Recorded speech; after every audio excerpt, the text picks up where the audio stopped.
खंबागड़ी मित्रों, this is पुरु जनुचरिया। आज हम स्टार्ट करने वाले हैं क्लास 9th साइंस एनसीईआरटी का चैप्टर नंबर 5। चैप्टर का नाम है जीवन की मौलिक इकाई, the fundamental unit of life. तो चलिए चैप्टर स्टार्ट करते हैं। अपन लाइन टू लाइन इसको कंप्लीट करते हुए चलेंगे, ठीक है। एक भी लाइन अपन इसमें नहीं छोड़ने वाले हैं। तो चलिए स्टार्ट करते हैं।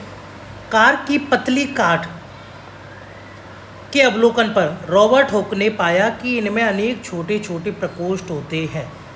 प्रकोष्ठ मतलब कोष्ठ मतलब रूम समझ लो, ठीक है। कोष्ठ होते हैं, इनमें स्पेस होता है, बीच में स्पेस होता है, ठीक है, जिसकी संरचना मधुमक्खी के छत्ते जैसी प्रतीत होती है, ठीक है। कॉर्क एक पदार्थ है जो वृक्ष की छाल से प्राप्त होता है, ठीक है। कॉर्क क्या है? वृक्ष की छाल से प्राप्त होता है, वो कॉर्क होता है, ठीक है। छाल जो है सन 1665 में हुक ने इसे स्वनिर्मित सूक्ष्मदर्शी से देखा, ठीक है। सबसे पहले 1665 में रॉबर्ट हुक ने इसे खुद से बनाई हुई सूक्ष्मदर्शी से देखा था।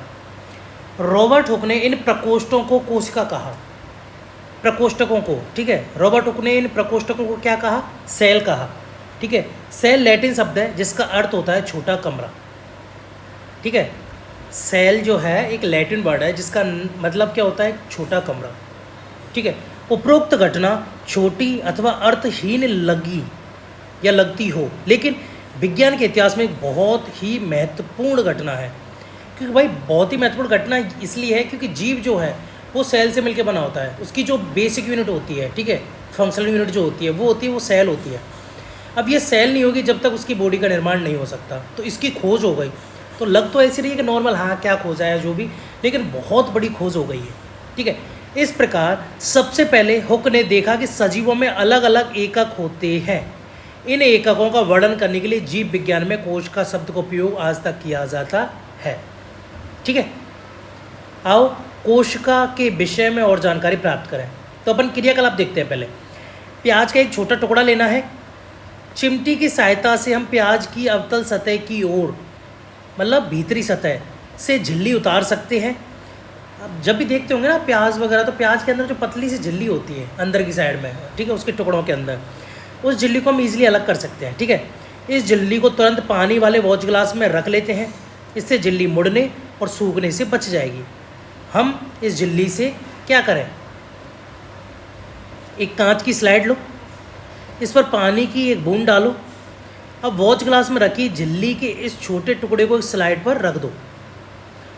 यह ध्यान रखें कि झिल्ली बिल्कुल सीधी हो। एक पतला पेंट ब्रश इस झिल्ली को स्लाइड पर रखने में आपकी सहायता कर सकता है।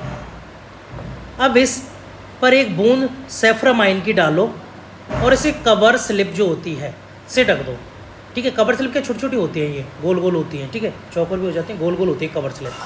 तो इस कवर स्लिप से जो है इसे ढक देना है। कवर स्लिप को सुई की सहायता से इस प्रकार रखें जिससे कि इसमें वायु के बुलबुले ना आने पाए, ठीक है। इस प्रकार से हमें इसे रखना है कि इसमें वायु के बुलबुले ना आने पाए। अपने अध्यापक से सहायता लें। हमने प्याज की झिल्ली की अस्थायी स्लाइड बनाई है। अब हम इसे पहले कम शक्ति वाले फिर बाद में उच्च शक्ति वाले संयुक्त सूक्ष्मदर्शी से देखते हैं। संयुक्त सूक्ष्मदर्शी, ठीक है। तो संयुक्त सूक्ष्मदर्शी में क्या होता है? संयुक्त सूक्ष्मदर्शी में है ये नेत्र का लेंस, ठीक है, ये प्रारंभिक समायोजन, ठीक, देह नलिका, ठीक है, सूक्ष्मदर्शी स्लाइड, क्लिप हो गई, अविद्रश्यक लेंस, ठीक है, ये इसकी भुजा हो गई, ठीक है, ये सूक्ष्म समायोजन हो गया, ठीक है। दो एडजस्ट करने वाले हो गए, नहीं है। ये मंच हो गया जिस पर रखा जाता है, ये घूंडी पेच हो गया, ठीक है, ये दर्पण लगा होता है यहाँ पे, ठीक है, मिरर, ठीक है, परावर्तक का काम करता है। और ये जो होता है इसका बेश होता है, ठीक, और ये जो होता है वो संग्राही होता है, ठीक है। इस प्रकार से जो है एक संयुक्त सूक्ष्मदर्शी होता है। आगे देखते हैं। आपने क्या देखा? क्या आप जो संरचना सूक्ष्मदर्शी के द्वारा देखते हैं इसे कागज पर खींच सकते हैं? क्या यह चित्र 5.2 जैसी दिखाई देती है?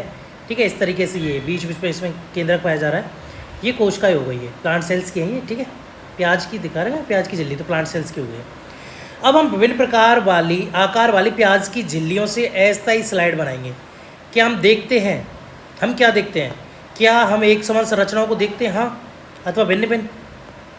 मतलब कोशिका तो एक जैसी होती हैं, फिर उनमें कोशिकांग पाए जाते हैं अंदर छोटे छोटे, ठीक है, केंद्रक पाया जाता है और रिक्तिका वगैरह, ठीक है, बहुत सारे ऑर्गन होते हैं, ठीक है, ऑर्गेनेलीज वगैरह, गोल्जी का है और राइबोसोम में पोटैश, डीएनए एक्सेट्रा, ये सारी होती हैं। ये संरचनाएं क्या हैं?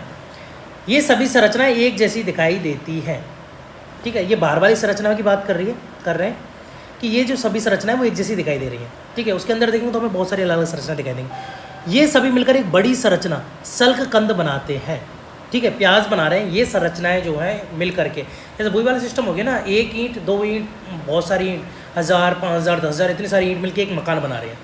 तो उसी तरीके से ये प्रोसेस है। जैसे प्याज, इस क्रियाकलाप से हमें पता चलता है कि विभिन्न आकार के प्याज में सूक्ष्मदर्शी द्वारा देखने पर एक जैसी संरचना दिखाई देती है।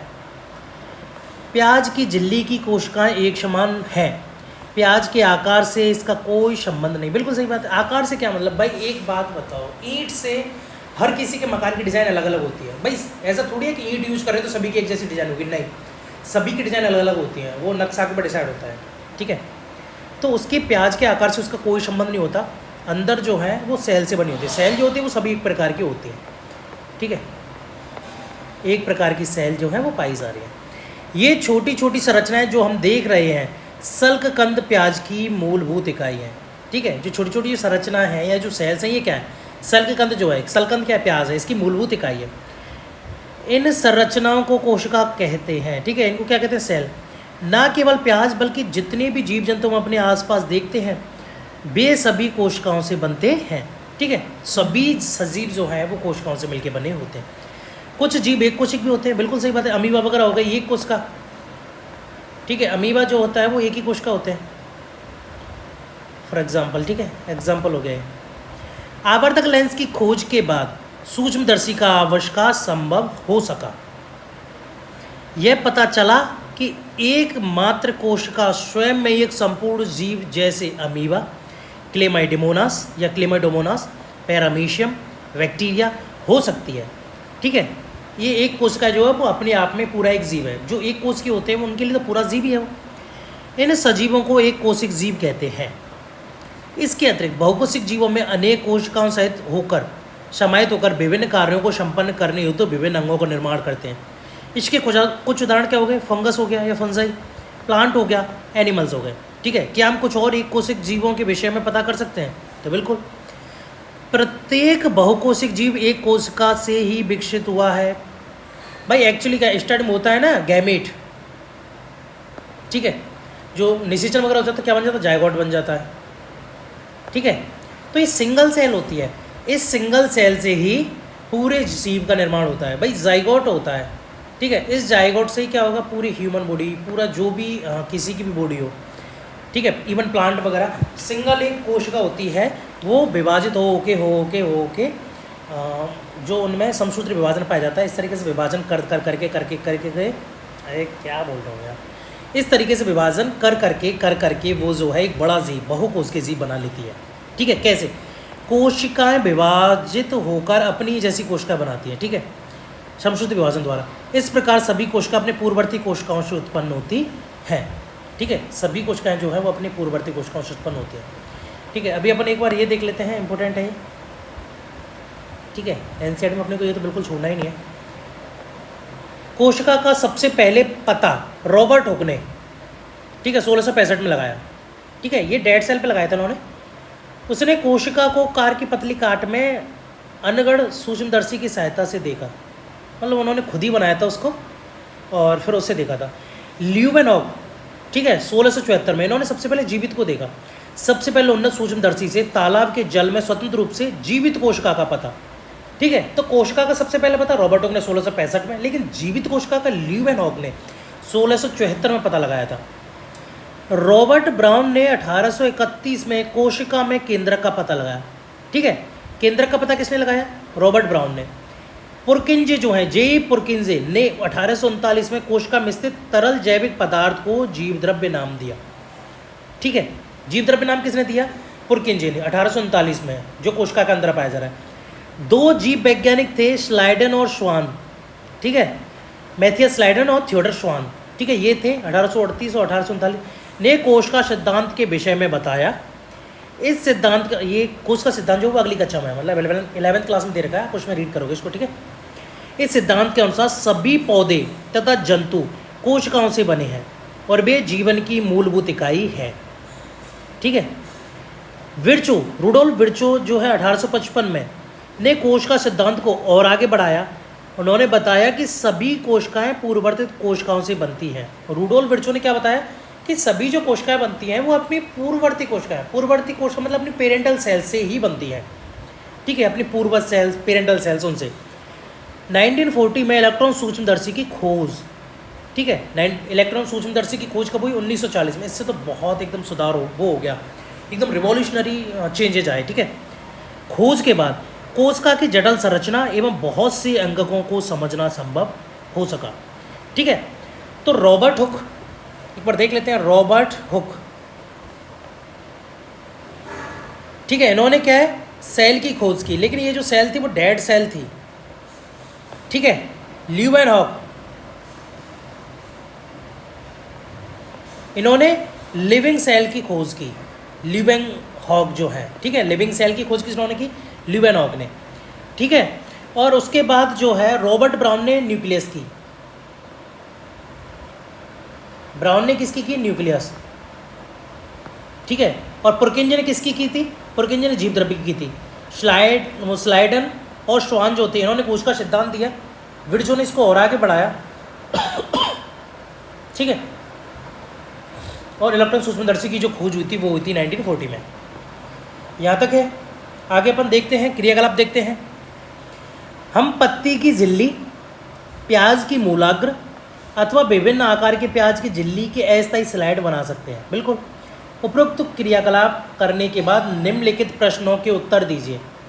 क्या सभी कोशिकाएं आकार अथवा आकृति की दृष्टि से एक जैसी होती हैं? क्या सभी कोशिकाओं की संरचना एक जैसी दिखाई देती है? बिल्कुल नहीं।